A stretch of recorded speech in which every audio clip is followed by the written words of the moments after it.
ഇക്കുറി ഞങ്ങൾ ഗ്രൗണ്ടിൽ ഏറ്റവും മിസ് ചെയ്തത് മഹേന്ദ്ര സിംഗ് ധോണിയായിരിക്കും. ടീമിൽ അദ്ദേഹത്തിൻ്റെ സാന്നിധ്യം മാത്രം മതി എതിരാളികളുടെ ഉള്ളിൽ ഭയപ്പാടുണ്ടാക്കാൻ. MSD ഉണ്ടായിരുന്നെങ്കിൽ പല മത്സരങ്ങളുടെയും വിധി ചിലപ്പോൾ മറിച്ചായനെ. അടുത്ത സീസണെക്കുറിച്ച് ഇപ്പോൾ എനിക്കൊന്നും പറയാനാകില്ല.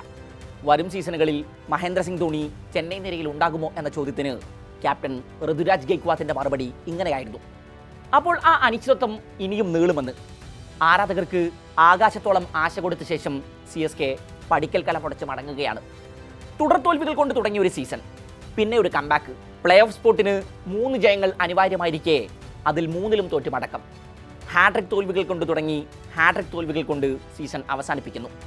എന്നാൽ ഋതുരാജ് ഗെയ്ക്വാദ് തൻ്റെ ടീമിൻ്റെ പ്രകടനങ്ങളിൽ തൃപ്തനാണ്. ഒന്നിനു പിറകെ ഒന്നായി പ്രതിസന്ധികൾ വഴിമുടക്കിയ ഒരു സീസണിലും അവസാനം വരെ പ്ലേ ഓഫ് പ്രതീക്ഷകൾ നിലനിർത്താനായതിൽ അഭിമാനിക്കുന്നു എന്നായിരുന്നു ഗെയ്ക്വാദിൻ്റെ ആദ്യ പ്രതികരണം. എന്നാൽ CSK ആരാധകർ അത്ര തൃപ്തരല്ല എന്ന് പറയേണ്ടി വരും. ഇന്നലെ അഹമ്മദാബാദിൽ GTയോട് 89 റൺസിൻ്റെ പടുകൂറ്റൻ തോൽവിയാണ് ചെന്നൈ വഴങ്ങിയത്. ക്യാപ്റ്റൻ ഋതു അടക്കം സകലരും ഒരിക്കൽ കൂടെ നിരാശപ്പെടുത്തി.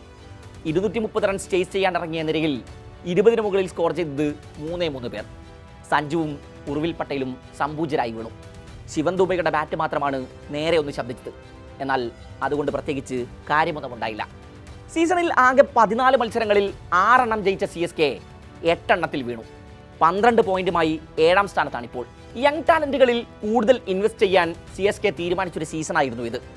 14 കോടി വീതം മുടക്കി കാർത്തിക് ശർമ്മയെയും പ്രശാന്ത് വീറിനെയും തട്ടകത്തിലെത്തിച്ചത് അക്ഷരാർത്ഥത്തിൽ ഒരു സ്റ്റേറ്റ്മെൻ്റ് ആയിരുന്നു. ചെന്നൈ ഇനി വയസ്സൻ പടയല്ലെന്ന്. IPL ഹിസ്റ്ററിയിൽ ഏറ്റവും അധികം ചരിത്രങ്ങളും കിരീടങ്ങളുടെ കണക്കുകളും പറയാനുള്ള ചെന്നൈ അപ്പോഴൊക്കെ ഡാഡീസ് ആർമി എന്നാണ് അറിയപ്പെട്ടിരുന്നത്. അനുഭവസമ്പത്തേറെയുള്ള കളിക്കാരാൽ സമ്പന്നമായിരുന്നു ആ സംഘം. മറ്റു ഫ്രാഞ്ചൈസികൾ യുവതാരങ്ങളിൽ ഇൻവെസ്റ്റ് ചെയ്ത് റിസൾട്ടുകൾ ഉണ്ടാക്കി തുടങ്ങിയ കാലത്തും CSK എക്സ്പീരിയൻസിൽ അന്ധമായി വിശ്വസിച്ചു. പക്ഷേ കിരീടമില്ലാ സീസണുകൾ പതിവായതോടെ മാനേജ്മെൻറ്റ് മാറി ചിന്തിക്കാൻ നിർബന്ധിതരായി. മിനി ഓപ്ഷന് മുമ്പ് നടത്തിയ സഞ്ജു ട്രേഡ് മാനേജ്മെൻറ്റ് ഇക്കുറി എടുത്ത ഏറ്റവും മികച്ച തീരുമാനങ്ങളിൽ ഒന്നാണ് എന്ന കാര്യത്തിൽ തർക്കമൊന്നുമില്ല. എന്നാൽ ടീം സഞ്ജുവിനെ അമിതമായി ആശ്രയിക്കുന്നത് പലകുറി നമ്മൾ കണ്ടു. സഞ്ജു നേരത്തെ വീണ മിക്ക മത്സരങ്ങളിലും ടീം തോറ്റു. ഈ സീസണിൽ ചെന്നൈ ജയിച്ച മത്സരങ്ങൾ നോക്കൂ. മുംബൈ, ഡൽഹി ടീമുകളോട് അവർ കളിച്ച 2 മത്സരങ്ങളും ജയിച്ചു.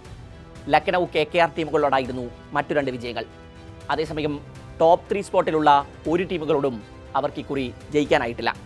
രാജസ്ഥാനോടും RCBയോടും പഞ്ചാബിനോടും തോറ്റാണ് സീസൺ ആരംഭിച്ചത്. SRHനോടും GTയോടും 2 വീതം മത്സരങ്ങൾ തോറ്റു. ലക്നൗ ആണ് ചെന്നൈയെ പരാജയപ്പെടുത്തിയ മറ്റൊരു ടീം. ജയിച്ച കളികളിൽ മിക്കതിലും സഞ്ജു ടീമിനെ മുന്നിൽ നിന്ന് നയിച്ചു.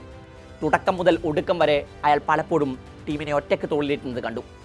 14 മത്സരങ്ങളിൽ നിന്ന് 477 റൺസാണ് ഇക്കുറി സഞ്ജുവിൻ്റെ സമ്പാദ്യം. 165 സ്ട്രൈക്ക് റേറ്റിലാണ് മലയാളി താരം സീസൺ അവസാനിപ്പിച്ചത്. 2 സെഞ്ചുറികളും 1 അർദ്ധ സെഞ്ചുറിയും ആ ബാറ്റിൽ നിന്ന് പറന്നു. 43 ആയിരുന്നു ബാറ്റിംഗ് അവറേജ്. 24 സിക്സറുകളും 53 ഫോറുകളും അയാൾ പായിച്ചു. ഇനി പ്ലേ ഓഫ് പ്രവേശനത്തിന് ജയം അനിവാര്യമായ 3 മത്സരങ്ങളിൽ സഞ്ജുവിൻ്റെ സ്കോറുകൾ നോക്കൂ. ഗുജറാത്തിനെതിരെ ഗോൾഡൻ ഡക്ക്, LSGക്കെതിരെ 20 പന്തിൽ 20, SRHനെതിരെ 13 പന്തിൽ 27. ക്യാപ്റ്റൻ ഋതുരാജ് ഗെയ്ക്വാദിൻ്റെ മോശം ഫോം ചെന്നൈയുടെ റിസൾട്ടുകളെ ബാധിച്ചിട്ടുണ്ട് എന്ന് പറയാതെ വയ്യ. പല മത്സരങ്ങളിലും ആങ്കറിംഗ് റോളിൽ കളി തുടങ്ങിയ ഗെയ്ക്വാദിന് ഗിയർ ഷിഫ്റ്റ് ചെയ്യാനായില്ല. SRHനെതിരായി നിർണായക മത്സരത്തിൽ ഓപ്പണറായി ഇറങ്ങിയ ഗെയ്ക്വാദ് 12ാം ഓവറിലാണ് പുറത്തായി മടങ്ങുന്നത്. ചെന്നൈ നായകൻ്റെ സമ്പാദ്യമോ 21 പന്തിൽ 15. സീസണിൽ മോശം തുടക്കമായിരുന്നു ഗെയ്ക്വാദിൻ്റേത്. എന്നാൽ പിന്നീട് ഫോം വീണ്ടെടുക്കുന്നതിൻ്റെ സൂചനകൾ നൽകി. അവസാനത്തിൽ വീണ്ടും നിരാശപ്പെടുത്തി. 14 മത്സരങ്ങളിൽ നിന്ന് 337 റൺസാണ് ഇക്കുറി ചെന്നൈ നായകൻ്റെ സമ്പാദ്യം. എന്നാൽ ഓപ്പണറായി ഇറങ്ങിക്കൊണ്ടിരുന്ന അയാളുടെ സ്ട്രൈക്ക് റേറ്റ് നോക്കൂ, 123. പവർ പ്ലേയിൽ പലപ്പോഴും മൊമെൻ്റം കണ്ടെത്താൻ ഋതു പ്രയാസപ്പെട്ടു. പിന്നീട് വരുന്ന ബാറ്റർമാർക്ക് അത് അധികം സമ്മർദ്ദം വിട്ടുകൊടുത്തു. പരിക്കാണ് ഇക്കുറി ടീമിനെ വലച്ച ഏറ്റവും വലിയ പ്രതിസന്ധി. ആയുഷ് മാത്രേ മുതൽ ജാമി ഓവർട്ടൺ വരെ ടീമിനായി മികച്ച പ്രകടനങ്ങൾ നടത്തിക്കൊണ്ടിരുന്ന താരങ്ങളെയാണ് പാതി വഴിയിൽ നഷ്ടമായത്. പ്ലേ ഓഫ് പ്രവേശനത്തിന് ഏറെ നിർണായകമായ അവസാന 3 മത്സരങ്ങളിലും ഓവർട്ടൺ പുറത്തായിരുന്നു. ആയുഷ് മാത്രേ സീസണിൽ ടീമിലെ ടോപ്പ് ഓർഡറിലെ വലിയ പ്രതീക്ഷയായിരുന്നു. ഋതുരാജ് ഗെയ്ക്വാദ് അടക്കം ഫോം കണ്ടെത്താൻ പ്രയാസപ്പെട്ടിരുന്ന സമയത്ത് കൺസിസ്റ്റൻ്റായി ബാറ്റ് വീശിക്കൊണ്ടിരുന്ന മാത്രയ്ക്ക് 6 മത്സരങ്ങളാണ് ആകെ കളിക്കാനായത്. 177 സ്ട്രൈക്ക് റേറ്റിൽ 201 റൺസാണ് യുവതാരം അടിച്ചെടുത്തത്. കളിച്ച 6ൽ 3 മത്സരങ്ങളിലും അർദ്ധ സെഞ്ചുറികൾ കുറിച്ചു. എന്നാൽ പൊടുന്നനെയാണ് ചെന്നൈ ആരാധകരെ ഞെട്ടിച്ച് ആ വാർത്തയെത്തിയത്. ഹാംസ്ട്രിങ് ഇഞ്ചുറിയെ തുടർന്ന് മാത്രയ്ക്ക് സീസണിൽ അവശേഷിക്കുന്ന മത്സരങ്ങൾ നഷ്ടമാകുമെന്ന്. ക്യാപ്റ്റൻ ഋതുരാജ് ഫോം വീണ്ടെടുത്തതിന് ശേഷമാണ് ചെന്നൈക്ക് ഒരൽപ്പം ആശ്വാസമായത്. സീസണിൽ CSKയുടെ പടയോട്ടങ്ങളിൽ നിർണായക സാന്നിധ്യമായിരുന്നു ഓവർട്ടൺ. 10 മത്സരങ്ങളിൽ 8 എക്കോണമിയിൽ നിന്ന് 14 വിക്കറ്റുകളാണ് സ്വന്തമാക്കിയത്. അൻഷുൽ കാംബോജിന് ശേഷം ചെന്നൈക്കായി ഏറ്റവും അധികം വിക്കറ്റുകൾ വീഴ്ത്തിയത് ഓവർട്ടൺ ആണ്. പല മത്സരങ്ങളിലും ടീമിന് നിർണായക ബ്രേക്ക് ത്രൂകൾ നൽകി. ബാറ്റിങ്ങിലും ചിലപ്പോഴൊക്കെ ഇംഗ്ലീഷ് താരത്തിന്റെ മിന്നലാട്ടങ്ങൾ കണ്ടു. ഖലീൽ അഹമ്മദ്, രാമകൃഷ്ണ ഘോഷ് അടക്കം പല താരങ്ങളും പരിക്കിനെ തുടർന്ന് പുറത്തായി. പരിക്ക് മാറി തിരിച്ചെത്തിയ ഡവാൾ ബ്രവിസിൽ നിന്ന് ടീമിന് പ്രതീക്ഷക്കൊത്ത പ്രകടനങ്ങൾ ലഭിച്ചില്ല. സീസണിന്റെ തുടക്കത്തിൽ നന്നായി പന്തെറിഞ്ഞുകൊണ്ടിരുന്ന അൻഷുൽ കാംബോജ് പിന്നീട് കണക്കിന് തല്ലുവാങ്ങിക്കൂട്ടിയത് ടീമിന് വിനയായി. 500 റൺസാണ് ഈ സീസണിൽ ആകെ കാംബോജ് വഴങ്ങിയത്. ഇക്കുറി ആ മാന്ത്രിക സംഖ്യയിൽ തൊടുന്ന ആദ്യ ബൗളർ.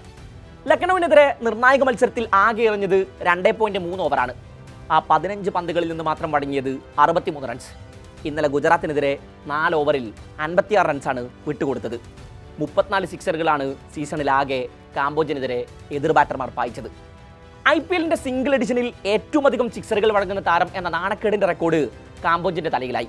ഇക്കുറി പല മത്സരങ്ങളിലും മികച്ച രീതിയിൽ പന്തെറിഞ്ഞുകൊണ്ടിരുന്ന അക്കീൽ ഹുസൈനെ കൃത്യമായി ഉപയോഗിക്കാതിരുന്നതും ഗെയ്ക്വാദിനെതിരെ ഉയരുന്ന വലിയ വിമർശനങ്ങളിൽ ഒന്നാണ്. പല നിർണായക മത്സരങ്ങളിലും അക്കീൽ കളത്തിന് പുറത്തായിരുന്നു. പ്രൈസ് ടാഗിന്റെ ഭാരം കാർത്തിക് ശർമ്മയുടെയും പ്രശാന്ത് വീറിന്റെയും പല പ്രകടനങ്ങളിലും നേളിച്ചു കണ്ടു. അപ്പോഴും കാർത്തിക് പ്രതീക്ഷ കാത്തു.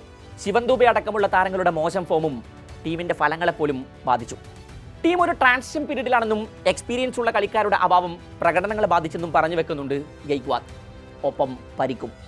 യുവതാരങ്ങൾക്ക് പരിചയശ്രമത്തിന്റെ കുറവുണ്ടെന്നും വരും സീസണുകളിൽ ടീം തിരിച്ചു വരുമെന്നും പ്രത്യാശ പ്രകടിപ്പിക്കുന്നുണ്ട് അയാൾ. അതേസമയം ക്യാപ്റ്റൻസി മാറ്റത്തെക്കുറിച്ച് മാനേജ്മെന്റ് ആലോചിക്കുന്നുണ്ടോ എന്ന് കണ്ടറിയണം.